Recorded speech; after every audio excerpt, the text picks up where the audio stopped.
Sava had memorized every protocol, studied every species, and prepared for every possible scenario before her first day at the Galactic Council.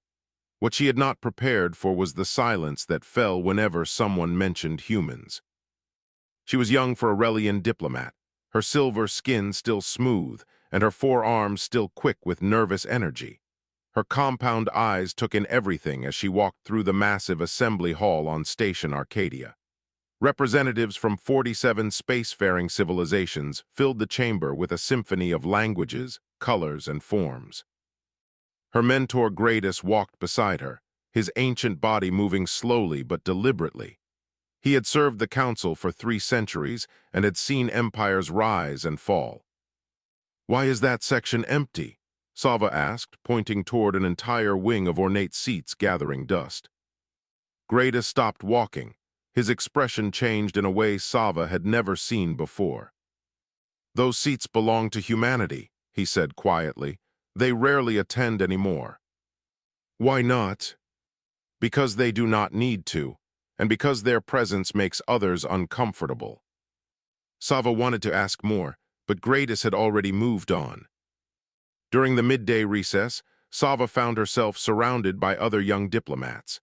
There was a Cathari named Pell, a being of living crystal whose body caught the light beautifully, a Vordani representative who spoke with 17 voices at once, and a small Thessan whose insectoid wings buzzed with excitement. They exchanged stories about their homeworlds and their hopes for their careers. Sava felt herself relaxing. Perhaps this assignment would not be so difficult after all. Then Pell said something that changed everything. "My government discovered a human colony ship drifting near our border last month," he said casually. 12,000 of them living on some worthless moon. My uncle thinks we should simply take the vessel. Humans are so few and so weak. What could they possibly do about it?" The chamber went silent. Sava had never experienced true silence before. Even in the quietest moments, there was always some ambient sound. Breathing, movement, the hum of machinery. But in this moment, nothing. Every nearby conversation stopped. Beings who had been walking froze mid-step. Even the air seemed to hold still. 3 senior ambassadors approached immediately. The Vordani elder moved like flowing water. The Thessan war leader's wings had stopped buzzing entirely, the Mulgari energy being flickered with agitation. The Vordani spoke with hundreds of voices merged into one terrible chorus. "You will forget this thought. You will never speak it again. Do you understand?" Pell's crystalline form had gone dull with confusion. "I was only joking. They are just humans. Why does everyone react this way?" The Thessan leaned close. Sava noticed that this being, whose species had conquered 100 worlds through violence, was trembling. "Because we remember," the Thessan whispered. "We remember what happened to those who thought the same." After the incident, Sava cornered Gradus in his private quarters. "Tell me," she demanded, "tell me why everyone is so afraid of a species that looks so fragile." Gradus studied her for a long moment. Then he stood and walked toward a secured door she had never noticed before. "Come with me." They descended through levels of the station that appeared on no official map. The corridors grew older, the technology more primitive. Finally, they reached a sealed archive deep beneath the council hall. "Every young species asks the same question," Gradus said as he activated ancient systems. "Humans are small, they are soft. They live such brief lives, surely they cannot threaten civilizations that span star systems." Holographic displays flickered to life around them. "Let me show you what happened to the Dominion of Krath." The images showed a vast empire unlike anything Sava had imagined. 60 star systems under one banner, warships that could crack planets, armies that numbered in the trillions. The Krathi themselves were massive reptilian beings, armored and powerful, each one standing 4 meters tall. "The Krathi ruled for 10,000 years, Gradus narrated. "They conquered 19 species. They controlled this region of the galaxy with absolute authority. The Council itself existed only because they permitted it." "What happened to them?" Sava asked. "They made a mistake," Gradus said. They destroyed a small human colony, 12,000 civilians on a moon called Sanctuary.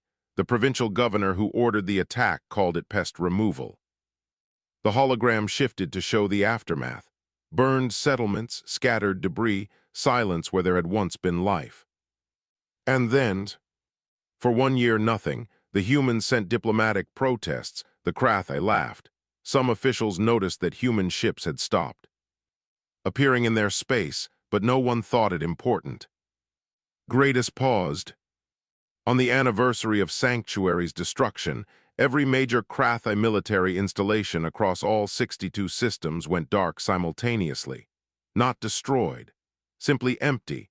Every soldier had vanished. On the walls, written in Krathi blood, was a single human word. What word? Remembered. Sava felt cold. How long did the war last? 18 months. And how many Krathi survived? Greatest met her eyes. His voice dropped to barely a whisper. None, not one.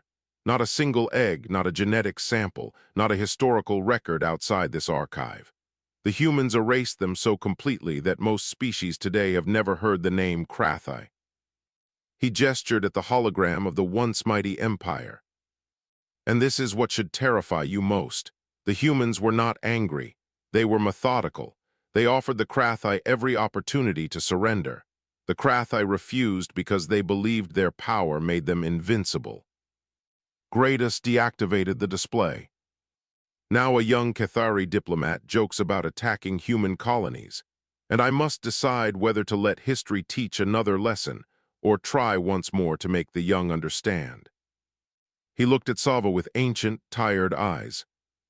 The humans are not monsters. They are not evil. They simply do not forgive those who harm their own, and they never, ever forget. The archive smelled of age and forgotten things. Sava stood surrounded by holographic ghosts of an empire that had once made the galaxy tremble. Greatest moved through the displays like a priest walking through a tomb. His 4 hands manipulated ancient controls that had not been touched in decades. You want to understand, he said. Then you must see everything, not just the ending, but how it began. The hologram expanded to fill the chamber. Sava found herself standing in what appeared to be empty space, watching a small vessel drift toward a massive Krathi warship. First contact, Greatest explained. The human exploration ship Wanderer carrying 43 crew members. They had been traveling for 6 years, searching for other life in the universe. The Krathi ship dwarfed the human vessel like a mountain next to a pebble. Sava watched as smaller craft emerged to escort the humans toward a docking port. The Krathi were amused, Greatest continued. These soft, small creatures with their primitive technology the Krathi had been conquering. Species for 10,000 years.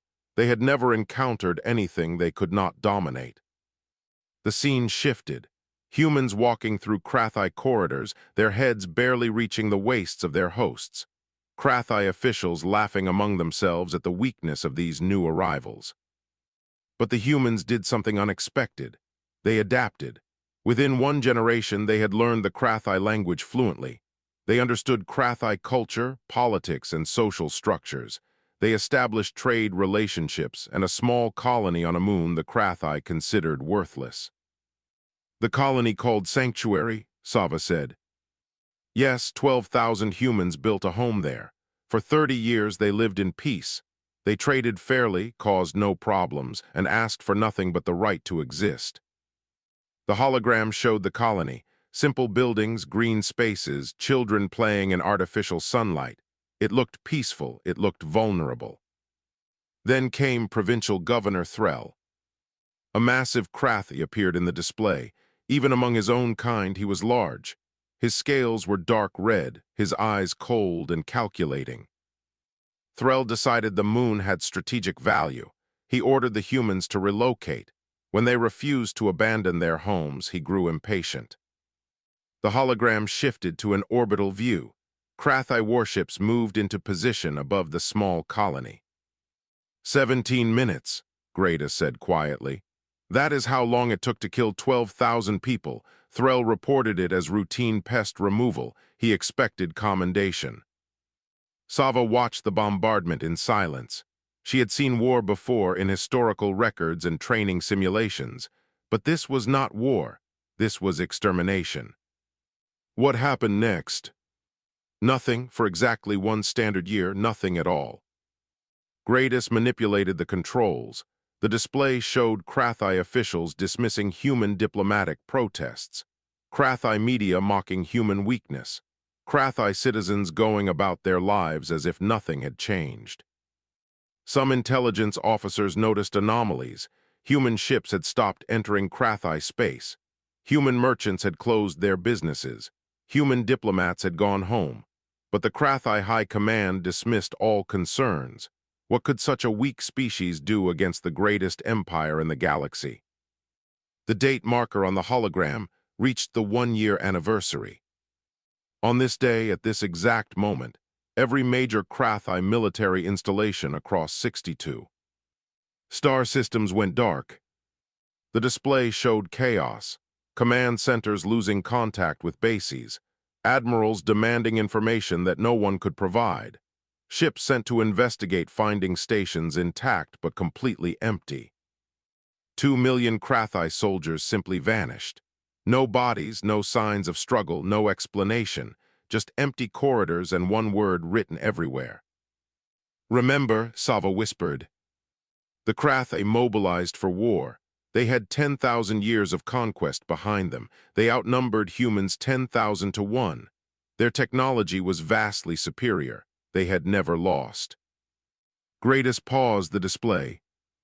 The war lasted 18 months. I will not show you the details. Some records are too terrible to share, but I will tell you this. The Krathi did not lose a war. They ceased to exist. How is that possible? Because humans do not fight the way other species fight. The Krathi expected fleet battles and ground invasions. Humans gave them something else entirely. The hologram showed intercepted transmissions. Human commanders offering surrender terms again and again. Return the responsible parties for trial. Pay reparations to the families of sanctuary. Agree to demilitarization. The Krathi refused every offer. They broadcast executions of captured human soldiers. They promised to find Earth and shatter it. And then the humans stopped offering mercy. Gradus deactivated the display. The archive fell into darkness except for the soft glow of emergency lighting. No other species witnessed the final months. Humans quarantined every Krathi system. When the barriers lifted, there was nothing left. No survivors, no records, no evidence of how it ended. The humans will not say what they did, and no one has ever dared to ask. Sava stood in silence, trying to process what she had learned. Why are you showing me this? Because Young Pell's government is not joking about attacking human territory. Our intelligence suggests they are moving military assets toward the colony ship they discovered. They believe the events of 4 centuries ago were exaggerated, that humans have grown soft. Gradus placed one of his 4 hands on her shoulder. History is about to repeat itself, and I need you to help me stop it before another species learns this lesson the hard way. 3 weeks had passed since Sava learned the truth about the Krathi. She had not slept well since then, every time she closed her compound eyes, she saw the bombardment of sanctuary playing behind her eyelids. Today Gradus had summoned her to a different archive. This one was smaller, more secure, and filled with classified intelligence reports from the human Krathi War. You have questions, Gradus said. I can see them eating at you. The Krathi were the most powerful civilization in known space, Sava said. They had conquered 19 species. Their military was vast beyond imagination. How did humans defeat them in 18 months? That is the question every military strategist has asked for 400 years. Some believe humans possess secret weapons. Others think they made deals with unknown powers. The truth is simpler and far more frightening. Gradus activated a holographic display showing a small blue planet. This is Earth, the human homeworld. Sava studied the world. It looked peaceful enough. Blue oceans, green landmasses, white clouds. What makes it special? Everything on that world is trying to kill humans, and everything on that world has been trying to kill humans for their entire evolutionary history. The display shifted to show creatures, massive predators with teeth like blades, tiny insects carrying deadly diseases, plants that produced poison, weather systems that could flatten cities, geological events that reshaped continents. Humans evolved as prey, Gradus explained. They had no armor, no claws, no venom, no natural weapons of any kind. By all logic, they should have gone extinct millions of years ago. But they did not. No, instead they became something unprecedented. They adapted. They learned to use tools, then weapons, then fire. They developed the ability to pursue prey for days without rest. Their bodies can heal from injuries that would kill any other known species. And most importantly, they learned to work together against any threat. Sava began to understand. They applied these same abilities to war. The Krath expected humans to fight like every other species. Fleet engagements, territorial conquest, military occupation. Humans refused to play that game. The display showed human operatives moving through Krathi society. Merchants, tourists, refugees, diplomats, all of them watching, learning, mapping every weakness. For 30 years, humans lived among the Krathi. They learned the language, the culture, the political structures. They identified every critical system that kept the Dominion running. When war came, they already had agents in place across all 62 star systems. The military installations that went dark, Sava said, human operatives were responsible. Not just operatives. Humans developed biological agents tailored specifically to Krathi physiology, harmless to every other species, lethal only to the target. They created information warfare systems that made the Krathi distrust their own communications. They collapsed the Krathi economy in weeks. They turned factions against each other through carefully planted misinformation. The hologram showed Krathi cities falling into chaos, not from bombing or invasion, but from the slow collapse of every system they depended on. The Krathi never understood what was happening. They kept waiting for a human fleet to appear so they could fight a proper war. The fleet never came. Instead, their food production failed, their water became undrinkable, their power systems shut down, their leaders were assassinated one by one. But surely some must have survived. Billions of Krathi across 62 systems. Gradus was quiet for a moment.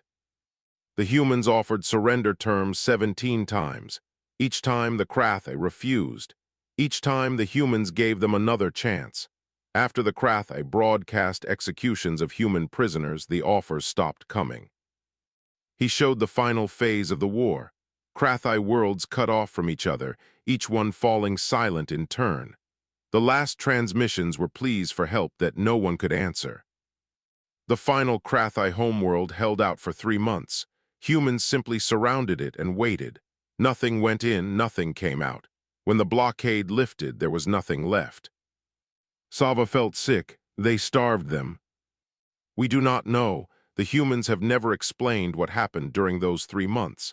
And as I said, no one dares to ask. The archive fell silent. Gradus let Sava process what she had learned. There is one more thing you must understand, he said finally. The humans were not cruel. There was no hatred in what they did. I have studied their psychology for centuries. They felt no joy in the destruction of the Krathi. Then why did they do it? Because the Krathi killed 12,000 human civilians and refused to take responsibility. Because the Krathi promised to destroy Earth. Because the Krathi made it clear they would never stop until humanity was extinct. Gradus met her eyes. Humans are not aggressive. They do not seek conquest. They do not enjoy violence. But when something threatens their people, they become something else entirely. They become patient, methodical, and absolutely relentless. They will spend decades preparing. They will sacrifice everything. And they will not stop until the threat is eliminated. The Cathari are about to attack human territory, Sava said. Yes. Can we stop them?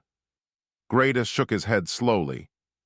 We can try, but the Cathari believe themselves superior to humans. They think the HFY story is exaggerated. They will not listen to warnings. He deactivated the archive.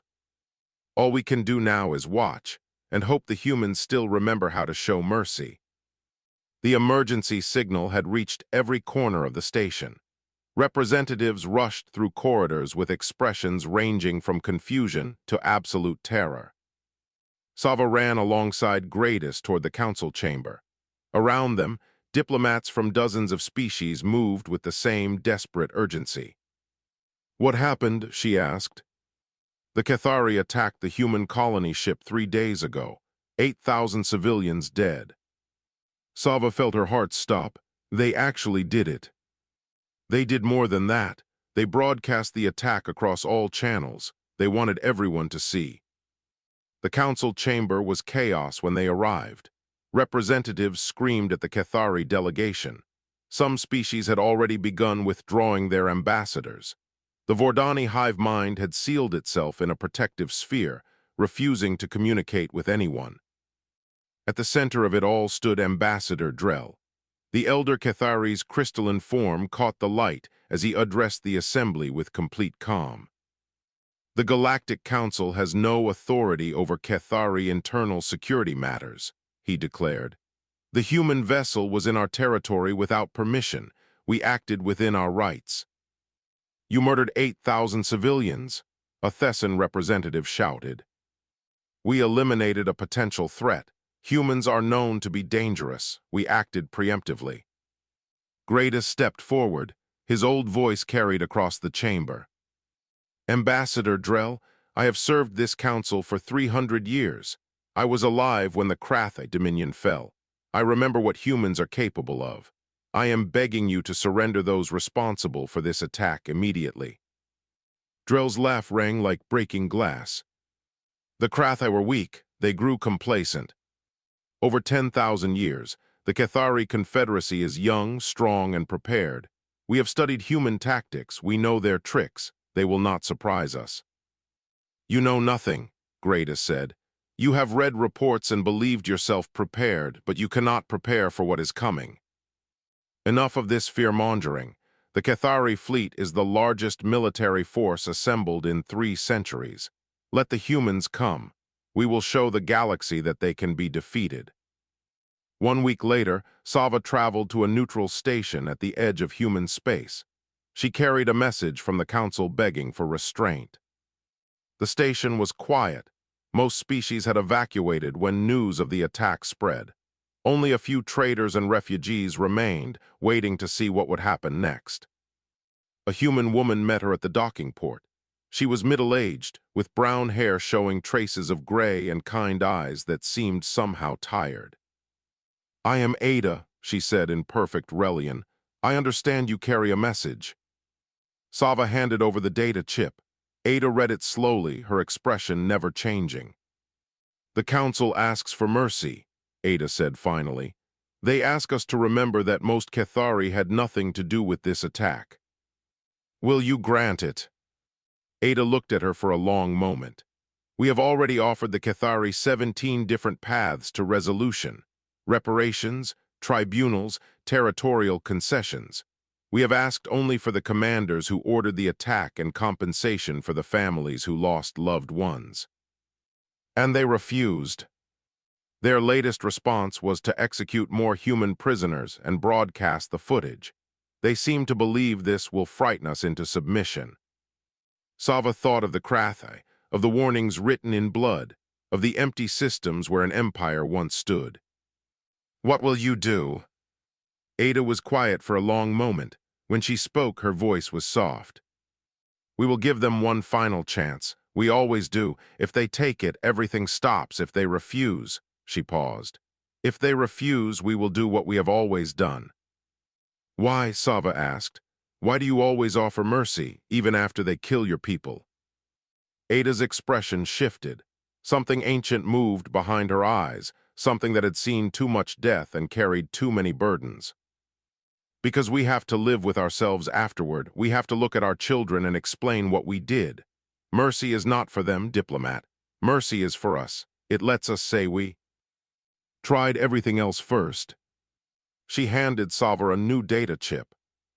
Take this to the Cathari. It contains our final offer. Return our prisoners. Pay blood price for those killed. Surrender the commanders who ordered the attack. If these terms are met within 30 standard days, we will consider the matter closed. Sava returned to the council and delivered the message. Ambassador Drell stood before the assembled representatives and crushed the data chip in his crystalline hand. 30 days, he laughed. We will use those 30 days to bring our full fleet into position. When the deadline passes, we will find the human homeworld and reduce it to rubble. He turned to address the entire chamber. Let all species witness. The age of human terror ends now. The Cathari will succeed where the Krathi failed. We will prove that humans can bleed and die like any other species. The chamber erupted in protests, warnings, desperate pleas. Drell ignored them all. Sava watched him go and felt a chill that had nothing to do with temperature. Somewhere she knew humans had received the Cathari response. The countdown had begun. And unlike the Krathi, the Cathari had been warned. They knew exactly what was coming. They simply did not believe it. That, Sava realized, would make what followed even worse. 60 days after the ultimatum, Sava stood before the Galactic Council and delivered her final report on the Cathari Confederacy. The chamber was silent. 97 species now attended council sessions, 50 more than before. Word of what happened had spread to the farthest reaches of known space. On day 31, the Cathari Grand Fleet vanished, Sava began. 12,000 warships carrying 4 million soldiers. No debris was ever found. No distress signals were ever received. They simply ceased to exist. She paused to let the weight of those words settle. What followed was not a war. It was a dismantling. Human operatives had spent decades integrating into Cathari society. Every merchant who traded with them, every diplomat who visited, every refugee they graciously accepted. All of them had been mapping critical infrastructure. The display behind her showed Cathari worlds going dark one by one. Power grids failed, communication networks dissolved, food processing stopped. Water became undrinkable. Each failure appeared to be an isolated accident. Together, they formed a pattern of surgical precision that left the Cathari helpless within weeks. A Thessan representative raised a limb. Were there survivors? Yes, unlike the Krathi, the Cathari were not completely destroyed. Humans were precise this time. Only military targets, only leadership, only those directly responsible for ordering attacks on civilians. She showed images of Cathari cities, intact but silent. Civilian populations were left alive but utterly dependent on human aid. The Cathari Confederacy ceased to exist as a political entity. Survivor populations have been absorbed by neighboring species. Within a generation, Cathari will be a cautionary tale rather than a people. Ambassador Gradus rose slowly from his seat. His ancient body seemed even older now. I wish to read something into the official record, he said. Words that were first spoken 400 years ago after the fall of the Krathi Dominion. Words that I had hoped would never need to be repeated. He unfolded a piece of actual paper, yellowed with age. When dealing with humanity, remember 3 truths. They do not want your territory. They do not want your submission. They want only to live in peace. His voice strengthened. But if you harm their people, there is no distance far enough, no fortress strong enough, no alliance powerful enough to protect you. They will find you. They will offer you mercy. If you refuse it, they will end you. He looked around the chamber, meeting the eyes of every representative. This is not a threat. It is not a warning. It is simple fact. The Krathi learned, the Cathari learned. Let no other species require the same lesson.